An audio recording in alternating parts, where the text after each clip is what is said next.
നിങ്ങളുടെ ഉപബോധം എന്ത് എന്നറിയാമോ? ഈ അന്വേഷണമാണ് നമ്മൾ ഇന്ന് നടത്തുന്നത്. Dream consciousness stores inner patterns that shape human behaviour. അവബോധ നിലകളും ബോധപരിണാമവും എന്നുള്ള 6ാമത്തെ അധ്യായത്തിൽ ഇന്ന് നമ്മൾ സംസാരിക്കുന്നത് സ്വപ്നാവബോധത്തെ കുറിച്ചാണ്. സ്വപ്നാവബോധം, അതിന് ഉപബോധമെന്നും പറയും. എന്താണ് സ്വപ്നബോധാവസ്ഥ അഥവാ ഉപബോധം? എങ്ങനെയാണ് ഉപബോധം ജീവിത പ്രവർത്തനങ്ങളെ സ്വാധീനിക്കുന്നത്? എന്തുകൊണ്ട് ഉപബോധത്തെ മനസ്സിലാക്കണം? ഈ വിഷയങ്ങളാണ് നമ്മൾ ഇന്ന് ചർച്ച ചെയ്യുന്നത്. നമുക്ക് നോക്കാം. ഏവർക്കും നമസ്കാരം. ശുഭകരമാകട്ടെ ദിനം, സന്തോഷകരമാവട്ടെ, സൗഖ്യകരമാകട്ടെ. അനുഭവങ്ങളും അനുഭൂതികളും നമ്മെ ഏവരെയും നയിക്കുമാറാകട്ടെ. അവബോധ നിലകൾ, അതിൽ ജാഗ്രത് എന്ന് പറയുന്നത് എന്താണെന്ന് നമ്മൾ കൃത്യമായിട്ട് മനസ്സിലാക്കി. അപ്പോ ജാഗ്രത് ബോധം എന്ന് പറയുന്നതാണ് നമ്മുടെ ജീവിതത്തെ കൃത്യമായിട്ട് നയിച്ചു കൊണ്ടുപോകുവാൻ ഈ ലീഡ് ചെയ്യുന്നത്. ഇപ്പൊ ഒരു ഡ്രൈവറെ പോലെ കാര്യങ്ങൾ ലീഡ് ചെയ്യുന്നത്. വണ്ടി എടുക്കണോ, പോകണോ, വേണ്ടയോ എന്നുള്ള കാര്യങ്ങളെല്ലാം തീരുമാനിക്കുന്നത് ഡ്രൈവറാണ്. പക്ഷെ ഡ്രൈവറെ മുൻപോട്ട് നയിക്കണമെങ്കിൽ പുറകിൽ കണ്ടക്ടർ വിസിലൂതണം, യന്ത്രങ്ങളെല്ലാം കൃത്യമായിട്ട് പ്രവർത്തിക്കണം. അപ്പോ ഡിസിഷൻ മേക്കർ എന്ന് പറയുന്നത് ജാഗ്രതയാണെങ്കിലും അതിന്റെ പുറകിൽ നിന്നുകൊണ്ട് കാര്യങ്ങളെ തീരുമാനിക്കുന്നത്, അതിനൊരു ഫ്രെയിം നൽകുന്നത് സ്വപ്നാവബോധമാണ്. സ്വപ്നാവബോധം അഥവാ ഉപബോധമാണ്. ജാഗ്രതാവബോധം എന്ന് പറയുന്നത് ഒരു ജീവിയുടെ ബോധമാണെങ്കിൽ, സ്വപ്നാവബോധം എന്ന് പറയുന്നത് ആ ജീവിയുടെ അവയവങ്ങളുടെ ബോധമാണ്. അവയവങ്ങളുടെ ബോധം ഉറപ്പ് ഏതെങ്കിലും ഒരു അവയവത്തിന്റെ ബോധമല്ല, അവയവങ്ങളുടെ ബോധങ്ങളുടെ ആകത്തുകയാണ്. അപ്പൊ അവയവ തലത്തിലാണ് സ്വപ്നാവബോധം എന്ന് പറയുന്നത്. ഇതിനെ തന്നെ ഉപബോധം എന്ന് പറയുന്നു. നമ്മൾ ജാഗ്രത് എന്ന പദം ഉപയോഗിക്കുമ്പോൾ ഇവിടെ സ്വപ്നം എന്നാണ് നമ്മൾ വിളിക്കുന്നത്. ഒളിമ്പസ് അതിനെ സ്മൃതി എന്നും വിളിക്കാറുണ്ട്. സ്മൃതി എന്ന് വെച്ചാൽ ഓർമ്മ. എളുപ്പത്തിൽ നിങ്ങൾക്ക് ഓർത്തു വയ്ക്കാൻ പറ്റും. ഓർമ്മയാണത്. നമുക്ക് ജീവിതത്തിൽ ഒരു പ്രത്യേക അനുഭവം ഉണ്ടായി എന്നിരിക്കട്ടെ.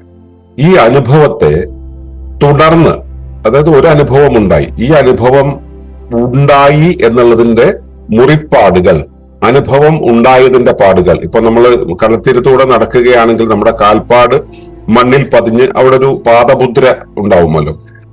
അതുപോലെ നടന്ന സംഭവത്തിന്റെ പാദമുദ്ര നമ്മിൽ പതിക്കുന്നതാണ് സ്മൃതി എന്ന പേരിൽ അറിയപ്പെടുന്നത്. സ്മൃതി, ഓർമ്മ ആയിട്ട് നിൽക്കുന്നത്, അല്ലെ? നടന്ന സംഭവത്തിന്റെ ഒരു പാദമുദ്ര. അതെന്തിനാന്ന് വെച്ച് കഴിഞ്ഞാല് ഇതായിരുന്നു ഇപ്പോൾ നടന്നത്, അതിനനുസരിച്ചാണ് ഇനി വരേണ്ടതിനെ കൈകാര്യം ചെയ്യേണ്ടത്. അല്ലെങ്കിൽ നമ്മൾ ഒരിക്കൽ തീയിൽ തൊട്ടു, അടുത്ത തവണ തീ കാണുന്ന സമയത്ത് അത് തീയാണെന്ന് ബോധ്യം വരാൻ വേണ്ടിയാണ് ഈ ആദ്യത്തെ ഓർമ്മയെ നമ്മൾ ഉപയോഗിക്കുന്നത്. ഓർമ്മ ഉണ്ടാകുന്നത് അതുകൊണ്ടല്ല, ഓർമ്മയെ ഉപയോഗിക്കുന്നത്. ഓർമ്മ എന്ന് പറയുന്ന ഒരു പാദമുദ്രയാണ്, സ്മൃതി എന്ന് പറയുന്ന ഒരു പാദമുദ്രയാണ്. കടൽത്തീരത്ത് നമ്മൾ നടക്കുന്ന സമയത്ത് കാൽപ്പാട് മണ്ണിൽ പതിഞ്ഞു നിൽക്കുന്നത് പോലെ ഒരു അനുഭവത്തിലൂടെ കടന്നു പോകുമ്പോൾ, അല്ലെങ്കിൽ നമ്മുടെ ജീവിതത്തിൽ ഒരു അനുഭവം നടക്കുമ്പോൾ അത് നമ്മിൽ ഏൽപ്പിക്കുന്ന പാടാണ് സ്മൃതി. ഈ സ്മൃതിയെ നമ്മൾ ഉപയോഗിക്കുന്നത് അത് എന്ത് എന്ന് ഐഡന്റിഫൈ ചെയ്യാനാണ്. ഇപ്പൊ മുമ്പേ പറഞ്ഞതുപോലെ തീ കണ്ടു കഴിഞ്ഞാൽ തീയാണെന്ന് മനസ്സിലാക്കാൻ ഇതിനു മുമ്പ് തീ കണ്ടിട്ടുണ്ടാവണം. അപ്പൊ അതിനു വേണ്ടിയാണ് അത് ഈ തീയെ ഉപയോഗിക്കുക, അല്ലെങ്കിൽ സ്മൃതിയെ ഉപയോഗിക്കുന്നത്. അപ്പോ ഓർമ്മകൾ സൂക്ഷിച്ചു വെക്കുക എന്നുള്ളതാണ് അവിടുത്തെ കാര്യം. ഈ ഓർമ്മകൾ, ഒരു ഓർമ്മയുണ്ടായി, മറ്റൊരു ഓർമ്മയുണ്ടായി. അപ്പോ ഓർമ്മ എന്നുള്ളൊരു വസ്തുവിന്റെ ഓർമ്മയാകാം, അതിന്റെ ചിത്രമാകാം, അല്ലെങ്കിൽ അതിന്റെ പ്രവർത്തനമാകാം, അത് പ്രയോഗിച്ച ഒരു യുക്തിയാകാം. ഇത്തരത്തിലുള്ള കാര്യങ്ങളെല്ലാം നമ്മുടെ ഓർമ്മകളായിട്ട് വരും. ഇത്തരം ഓർമ്മകളെല്ലാം നമ്മളിങ്ങനെ ഓരോ തവണ കഴിഞ്ഞതും സംഭരിച്ചു വെക്കും. ഈ സംഭരിച്ചു വെക്കുന്ന ഓർമ്മയെ നമ്മൾ എത്ര തവണ വീണ്ടും വീണ്ടും വീണ്ടും ഉപയോഗിക്കുന്നോ അത്ര തവണ അതവിടെ സ്ഥിരമായി തീരും. നമ്മൾ ഏറ്റവും കൂടുതൽ പ്രാവശ്യം നമ്മളൊരു ഓർമ്മയെ ഈ ജാഗ്രത എടുത്ത് ഉപയോഗിക്കുന്നുണ്ടെങ്കിൽ ആ ഓർമ്മ അവിടെ വീണ്ടും വീണ്ടും നിൽക്കാനുള്ള ഒരു കാരണമായി തീരുമെന്നുള്ളതുകൊണ്ട് മനസ്സിലാക്കുക. അങ്ങനെ വിവിധ തരം ഓർമ്മകൾ നമ്മുടെ ജീവിതത്തിലൂടെ കടന്നു പോവുകയും അവയെ നമ്മൾ പുനരുപയോഗിക്കുകയും ചെയ്യുമ്പോൾ ഈ ഓർമ്മകളെല്ലാം കൂടെ ചേർന്നിട്ട് അവിടെ ഒരു ഓർമ്മ സംഗ്രഹം ഉണ്ടായിത്തീരും. അത് ഓരോ കാര്യത്തെക്കുറിച്ചുമുള്ള ഓർമ്മകൾ ഉണ്ടായിത്തീരും. ഈ ഓർമ്മകളുടെ സംഗ്രഹത്തെയാണ് നമ്മൾ സാധാരണ രീതിയിൽ വിശ്വാസം എന്ന് പറയുക. കുറേയേറെ ഓർമ്മകൾ ഒരുമിച്ച് ചേർന്ന് അവയെല്ലാം കൂടെ ചേർന്നുകൊണ്ടുള്ള ഒരു ആശയം എന്ന രീതിയിൽ എത്തുമ്പോഴാണ് നമ്മൾ അതിന് വിശ്വാസം എന്ന് പറയുക. ഇത് നമ്മൾ വിശ്വാസം എന്ന പേരിൽ പറയുമ്പോൾ അതെന്തോ ഒരു കുറവ് പോലെ തോന്നും. വേറൊരു കാര്യം കൂടെ പറയാം. അറിവ് എന്ന് പറയുന്നതും ഇത് തന്നെയാണ്. നിങ്ങൾക്കൊരു കാര്യം അറിയാമെന്ന് പറയുമ്പോൾ അതിനു മുമ്പ് ഉണ്ടായ ഒരു അനുഭവത്തെ, അല്ലെങ്കിൽ അനുഭവത്തെ കുറിച്ചുള്ള ആശയത്തെ, അല്ലെങ്കിൽ അതിന്റെ യുക്തിയെ, അല്ലെങ്കിൽ അതിന്റെ സ്ഥിതി വിവരത്തെ നിങ്ങൾ ഓർക്കുന്നു എന്നാണ് അർത്ഥം. ആ സ്ഥിതി വിവരത്തിനനുസരിച്ച് നിങ്ങളിലുണ്ടായ പാദമുദ്ര. അപ്പോ നിങ്ങളുടെ ശരീരത്തിന് പുറത്തുള്ള ഒരു ലോകത്ത് ഉണ്ടായ എന്തോ ഒരു കാര്യം, ഒന്നുകിൽ ഒരു വസ്തു, അല്ലെങ്കിൽ ഒരു പ്രവർത്തനം, അല്ലെങ്കിൽ ഒരു ആശയം, അല്ലെങ്കിൽ ഒരു പശ്ചാത്തലം, അല്ലെങ്കിൽ ഒരു ബന്ധം, ഈ വിധത്തിലുള്ള എന്തെങ്കിലും കാര്യങ്ങളെ കുറിച്ച് ആ കാര്യങ്ങൾ നടന്നു കഴിയുമ്പോൾ അത് നിങ്ങളുടെ ഉള്ളിൽ ഒരു പാദമുദ്ര ഏർപ്പെടുത്തുമല്ലോ. ഈ പാദമുദ്രയെ ഓർമ്മ എന്ന് നമ്മൾ അപ്പോഴേ വിളിച്ചു. ആ ഓർമ്മ തന്നെയല്ലേ അറിവ്? നിങ്ങൾ അറിഞ്ഞതെല്ലാം അങ്ങനെയല്ലേ? അപ്പോ അറിവെന്ന് പറയുന്നതും ഓർമ്മ എന്ന് പറയുന്നതും വിശ്വാസം എന്ന് പറയുന്നതും എല്ലാം ഒന്ന് തന്നെ. അറിഞ്ഞത് ഓർമ്മയായി നിൽക്കുന്നു. അതിനെ വീണ്ടെടുത്ത് ഉപയോഗിക്കുമ്പോൾ അത് നമ്മുടെ വിശ്വാസമായി നിൽക്കുന്നു. അപ്പൊ ഇതാണ് പരമമായ അറിവെന്ന് ചോദിച്ചാൽ ഇത് പരമമായ അറിവല്ല. പരമമായ അറിവ് ഈ എല്ലാ അവബോധത്തിലും നിൽക്കുന്നുണ്ട്. പരമമായ ജ്ഞാനം എന്ന് പറയുന്നത് ഈ അവബോധ തലങ്ങളുടെ അകത്തുകൂടെ കടന്നു പോകുമ്പോൾ ഏറ്റവും ഉള്ളിൽ നമ്മുടെ അനുരൂപന ശേഷിയായിട്ട് നിൽക്കുന്ന ഒന്നാണ്. ആ നിരൂപണത്തിന് വേണ്ടുന്ന എല്ലാ പശ്ചാത്തലവും ഉണ്ടാക്കി തരുന്ന ഒന്നാണ്. അതിനെ പിന്നീട് നമുക്ക് സംസാരിക്കാം. പിന്നീട് വരുന്ന ഒരു ദിവസത്തെ നമ്മൾ അതിനെക്കുറിച്ച് വളരെ ഡീറ്റെയിൽ ആയിട്ട് സംസാരിക്കുന്നുണ്ട്. അപ്പോ ഈ നമ്മുടെ അകത്ത് ഉള്ള വിശ്വാസം എന്ന് പറയുന്ന ഒരവസ്ഥയും ജ്ഞാനം എന്ന് പറയുന്ന ഒരവസ്ഥയും ഈ സ്മൃതിയാണ് ഉണ്ടാക്കി തരുന്നത്. അപ്പൊ ഇത് എന്തൊക്കെയാണ്? വസ്തുക്കളെ മനസ്സിലാക്കും. നമ്മുടെ ചുറ്റും ഉള്ള പ്രവർത്തനങ്ങളുടെ ഒരുപാട് പ്രവർത്തനങ്ങളുടെ പാറ്റേണുകളെ മനസ്സിലാക്കും. നമ്മൾ പ്രവർത്തിക്കുന്ന പാറ്റേണിനെ മനസ്സിലാക്കും. ഇത് നമ്മിലേക്ക് വന്നു ചേരുന്ന സ്ഥിതി വിവരങ്ങളെ മനസ്സിലാക്കും. അതുപോലെ തന്നെ പുറത്തേക്ക്, നമ്മുടെ അകത്തു നിന്നും പുറത്തേക്ക് ഒഴുകേണ്ടുന്ന സ്ഥിതി വിവരങ്ങളെ ജനറേറ്റ് ചെയ്യും. ഇതാണ് നമ്മുടെ ഉപബോധം എന്ന് പറയുന്നത്. അതായത് ബോധത്തിന്റെ ഉപമായി നിന്നുകൊണ്ട്, ബോധത്തിനു താഴെ നിന്നുകൊണ്ട് ബോധത്തിന് വേണ്ടുന്നത്, അതായത് അവിടെ നിന്നും വിശ്വാസത്തെ എടുക്കുന്നു, അല്ലെങ്കിൽ അവിടെ നിന്ന് അനുഭവത്തെ എടുക്കുന്നു, അല്ലെങ്കിൽ അവിടെ നിന്നും ചിന്തയെ എടുക്കുന്നു, അല്ലെങ്കിൽ ഒരു ചിത്രത്തെ എടുക്കുന്നു, അല്ലെങ്കിൽ ഒരു പാറ്റേണിനെ എടുക്കുന്നു, ഒരു ഡേറ്റയെ എടുക്കുന്നു, എന്നിട്ട് സ്റ്റോർ ചെയ്യുന്നു. തിരിച്ചോ, സ്റ്റോർ ചെയ്ത ഡേറ്റയെ പുനരുപയോഗിക്കുന്നു, പാറ്റേണുകളെ പുനരുപയോഗിക്കുന്നു, വിശ്വാസങ്ങളെ, ജ്ഞാനത്തെ പുനരുപയോഗിക്കുന്നു, അതുവഴി ജീവിതത്തെ നിയന്ത്രിക്കുന്നു. അപ്പോ ബോധത്തിന് ഉപമായി നിന്നുകൊണ്ടാണ്, ബോധത്തിന് താഴെ നിന്നുകൊണ്ടാണ് ഇത് പ്രവർത്തിക്കുന്നുള്ളത് കൊണ്ടാണ് ഉപബോധം എന്ന് പറയുന്നത്. അതേസമയം ഇത് ഓർമ്മയായി, സ്മൃതിയായി സൂക്ഷിക്കുന്നു എന്നുള്ളത് കൊണ്ടാണ് സ്മൃതി ഇന്ദ്രിയം എന്ന് പറയുന്നത്. ഇത് ജാഗ്രതയിൽ വരുന്നതല്ല.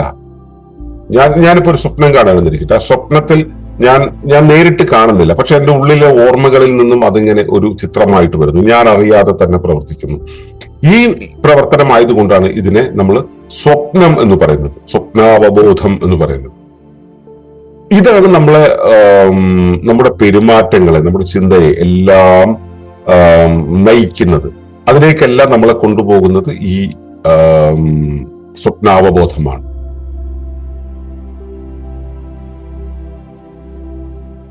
നമ്മൾ വിശ്വസിക്കുന്നു എന്ന് പറഞ്ഞല്ലോ, വിശ്വാസം എന്ന് പറഞ്ഞല്ലോ, അല്ലെങ്കിൽ സ്മൃതി ആയി നിൽക്കുന്നു എന്ന് പറഞ്ഞല്ലോ.